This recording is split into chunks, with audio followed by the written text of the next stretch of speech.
to have some sort of classiness about you, especially when meeting the parents. You need to be mindful of what you are wearing, how you come across. If when you lean over, things are going to start spilling out. If you bend over, things are going to start showing. Dedication, preservation, take a look inside your salvation.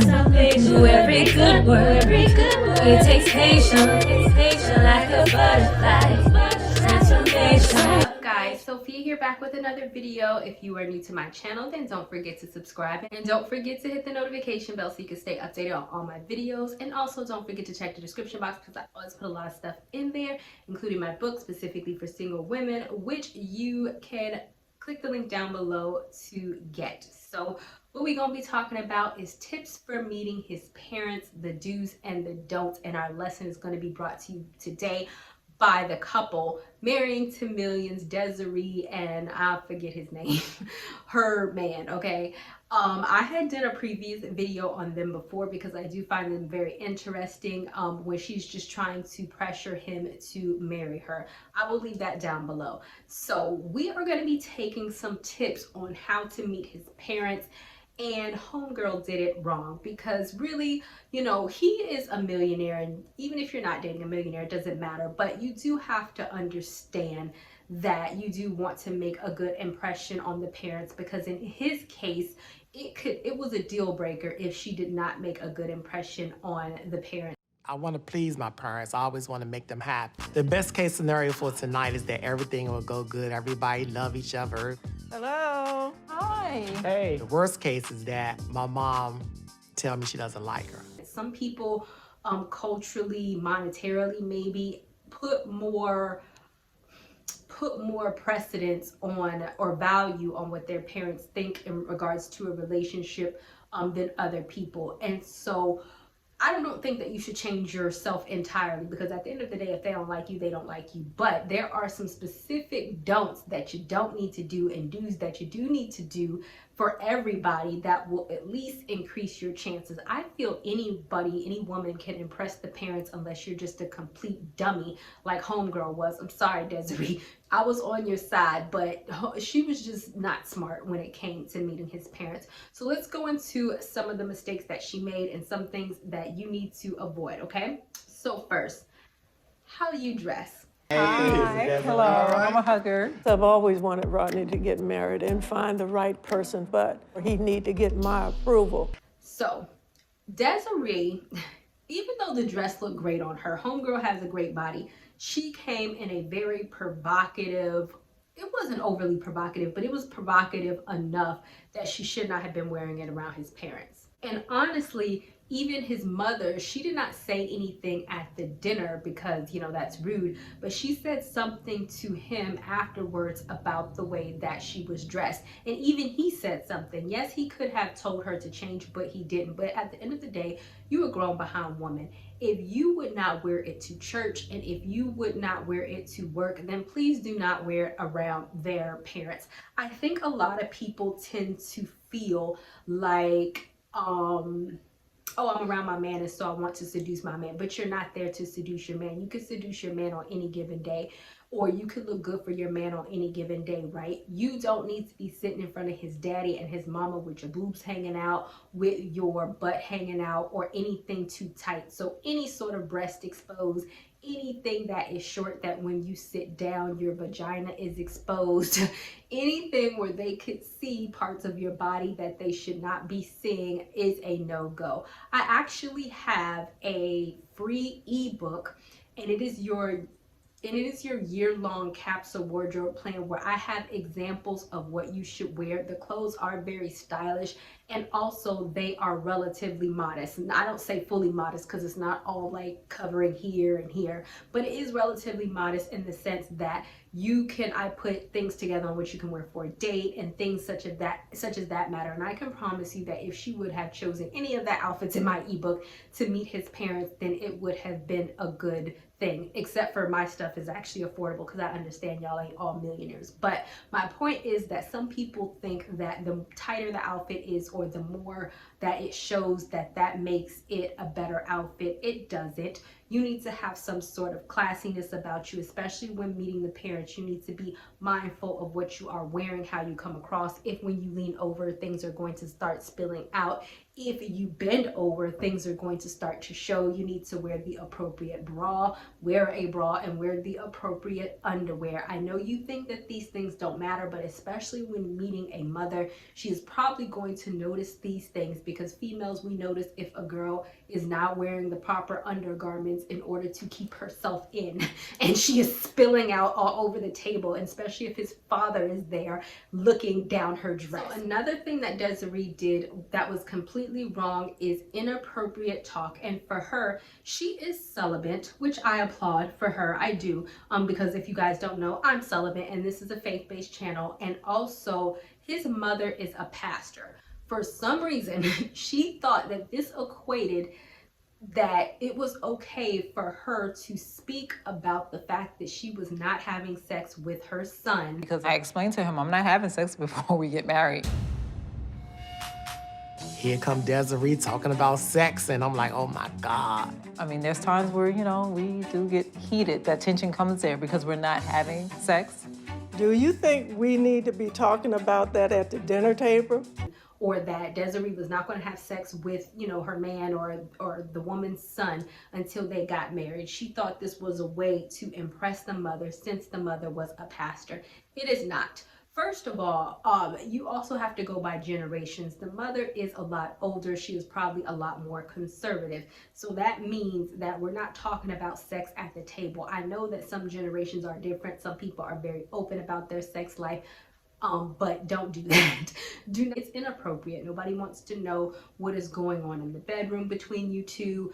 No inappropriate, you know, slobbering each other down. If you have to kiss, a peck, a cheek, this is his parents and you're meeting him for the first time. You don't want to be tonguing him down. She didn't do that, but I'm just giving you more examples. You don't be wanting to reach for his crotch underneath the table. You don't want to be any overly sexual in a way, even if their parents know or suspect that you guys are sexual. You don't need to put it on display. And also talking about the personal business. So at the beginning of the dinner was not going so bad. The thing that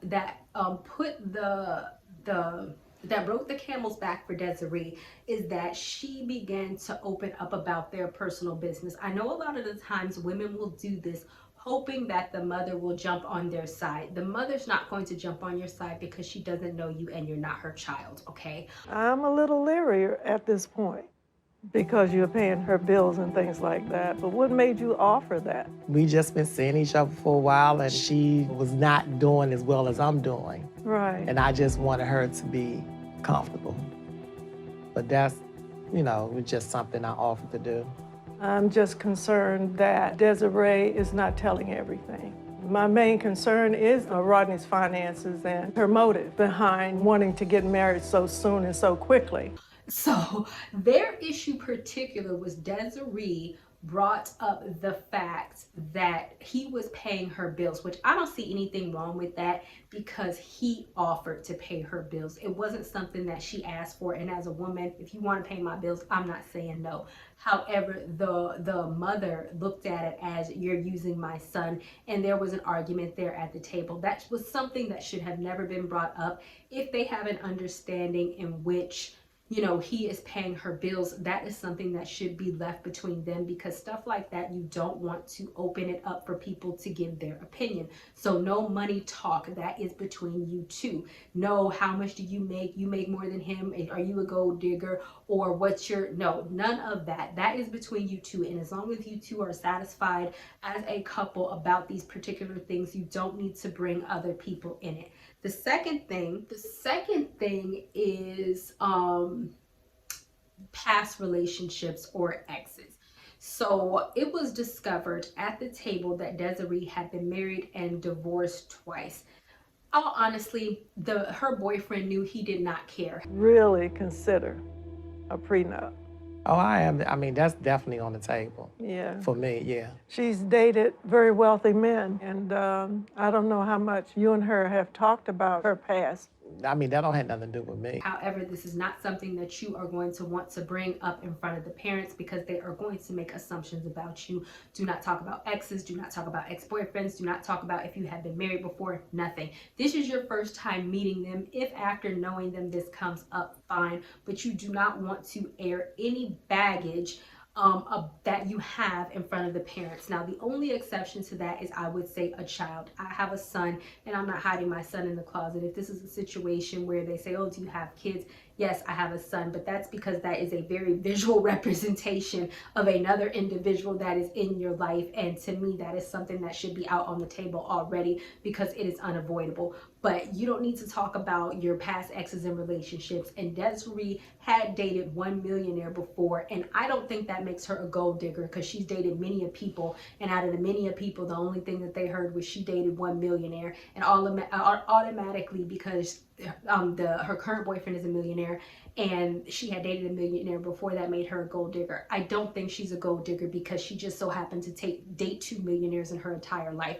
But bringing up past stuff like that does leave you open for judgment for his parents to make certain judgments about you. And it doesn't have to be, if you're not dating a millionaire, fine. But I'm just speaking about in general, if you keep bringing up past baggages, if there's some type of correlation that they can find between your exes and the person that you're dating now, or their son that you're dating now, then they're probably going to make that correlation. It's going to leave a bad taste in their mouth. So it's best just to stray away from it. Don't talk about why you broke up. Don't talk about the fact that you was engaged before, that you was married before. None of that. As long as your significant other knows about it, that's for y'all to know, not for the whole everybody to know. Next thing is arguing about specific things about you as a couple in front of the parents. So with the stuff that I just mentioned, this kind of led to a minor argument between them. And what was talked about was her moving. I mean, just a whole bunch of personal stuff, honestly, that really didn't have anything to do with the parents. And this is why you cannot open up Pandora's box on any of your personal issues that you were discussing. I don't care if you're like, oh, I want to get your opinion about this. Your son said, and you want the mother to jump on your side. She's probably not going to jump on your side for the simple fact that you're not her kid, right? So at this point, every personal thing that you have, you do not want to start airing things because it is going to lead to an argument. Y'all could argue once in a blue moon, but if you start arguing in front of his parents, even in the smallest or minor capacity, then that's the first impression that they're going to have. And they're going to say, oh, well, all you guys do is argue, and they have only met you once. But just because they saw that minor argument, and I don't feel like their argument got very out of hand in terms of it was loud or anybody raised their voice. But at the end of the day, it's highly inappropriate to have these conversations in front of the parents. Your relationship is your relationship. Yeah, you might have to get approval from the parents, or you just may want to impress them, right? But you don't have to include them in every single thing that you do, or get their approval for every single thing that you do, or to start telling them every single thing about your relationship, thinking that, oh, this will help us be closer. It won't. Don't do it. So even she mentioned, oh, he needs to marry me. Don't mention that. Don't mention how you feel that y'all have been dating for 2 years and you feel like her son needs to marry you. Don't do that, because even if you're right, the mother's going to look at it as, you're trying to pressure my son to do something he doesn't want to do. Don't mention it. If you mention it to your significant other, don't mention it to the mother. Also, go along with his league. I'm not saying this is right, because her boyfriend did hold a lot back from his mother. They had been dating for 2 years. Line. If y'all are talking about getting married, I think that you really need to know each other much longer. We've been together for 2 years now. Really? Yes. You guys didn't know that? No. This is the first we heard. 2 years? Yeah. Rodney should have said something all this time. If you're talking about having a relationship with anybody, and if you are really in a wonderful relationship with anybody, you talk about it. This is crazy. and all this other type of stuff that his mother did not know about their relationship because he was afraid to introduce his girlfriend, which now we know why it was a completely bad impression, to his mother. So sometimes just to keep the peace, keep your mouth shut. I know it can be very, because the mother was like, oh, you haven't known each other for that long, and what makes you guys think that you're ready to get married and blah, blah, blah, blah, blah. And Desiree was like, well, we've known each other for 2 years, and I think, and even though that was the truth, he did not tell his mother that, and now the mother is looking at him like, why are you hiding her? What? She must not, and it just started up a whole nother can of worms. If you were young enough, I would spank your hind part. I don't know why Rodney kept it a secret. That's what we need to find out. Why? We're gonna have to stop being so secretive about everything. How I would have deflected that situation was, oh, okay, well, how long did he tell you that we had been dating? Or we have known each other for 2 years, which they have. Or I probably just would not have said anything at all, because once again, and I would have brought it up to him later, like, why didn't you tell your mother that we had been dating for 2 years? Because ultimately, you just don't want to open up a bunch of things right then and there, because that will open up to an argument, and your obligation is to him, and that is something that you can discuss in private if need be. But if there is something that he chose not to disclose to his parents, then just kind of rock with it. Don't lie. Just either, if you can get around it, then get around it. But mind you, they're always going to take their child's side, or always look at it as you're the problem, or there's a reason why they didn't say this about you, or this is the reason why they didn't tell us that they were dating you, and you're automatically going to be seen as the problem, even if you're not. So if your significant other does not feel the need to disclose something and it comes up, then try not to disclose it yourself. So let's get some thoughts. I'm going to show you guys a clip on what his mother thought of Desiry's impression. I don't do too many things without your approval. Well, if I'm basing everything on last night, I don't approve. So as you can see, the impression was not good, and these were for all of the reasons that I just said. You know, everybody has different parents. Some parents are more conservative, some parents are more loose. Always err on the side that every parent is conservative, and don't feel that just because you're not conservative, or just because you have a specific type of parent, that you can be, say, dress, or do whatever. Always err on the side of caution, because once you make a first impression, that first impression cannot be taken back. And for his specific instance, and perhaps for many boys especially, their mother's approval is highly important to them, and that can make or break the relationship. I'm not saying that it's right, I'm just saying facts. So if it's better, if you were absolutely yourself and you follow all these rules and the mama still don't like you, then she don't like you. But don't make it harder for yourself by completely being inappropriate, and now you have made an impression of yourself that she's always going to have in you. Now, as far as Desiree, her boyfriend did not choose to break up with her. Maybe he will in the future. But another mistake that he made was as he was giving her the feedback that his mother said, which I felt he was doing in a very calm and constructive way. I will give him that. He was not attacking her in any way, shape, or form. One thing that she did was she called his mother phony. I really feel like a fool now. Honestly, I do. Because I feel like your mom's a phony. But we don't want to use that word phony. So don't do that. Because at the end of the day, his mother is the person who gave birth to him or adopted him, or whatever the case may be. This is the legal guardian who has raised this person. Going against his mom and calling her names or attacking her, you're not going to win, especially when he did not come at her in that way. Yes, her mother did say some derogatory stuff about him, but I will give him applause in the sense that he patted it down and he delivered it to a way to her that was very constructive. So she should have taken the constructive criticism, and even if he made a bad impression in the beginning, try to say, oh, is it possible that you can set up another meeting? I really want to have this opportunity to make it up to your mother, and take the criticism that he said. The last thing you want to do is to start throwing shots, calling names, and getting upset, because that is not going to do you any favors, and you're not going to win against his own flesh and blood. Okay, all right, guys, so thank you guys so much for watching. I definitely hope that these gave you wonderful tips on how to make a great impression on his parents, the do's and don'ts. And I will see you guys another day, another time. Bye-bye. Not ready for the show to end? It doesn't have to. You can head over to my site where you can read hundreds of articles. And also, you can feel free to shop my store where I have all of my products for sale. And last but not least, for even more video content, feel free to visit my YouTube channel where I talk about a wide array of content. Thank you guys so much for tuning in, and until next time, stay blessed. Like a butterfly.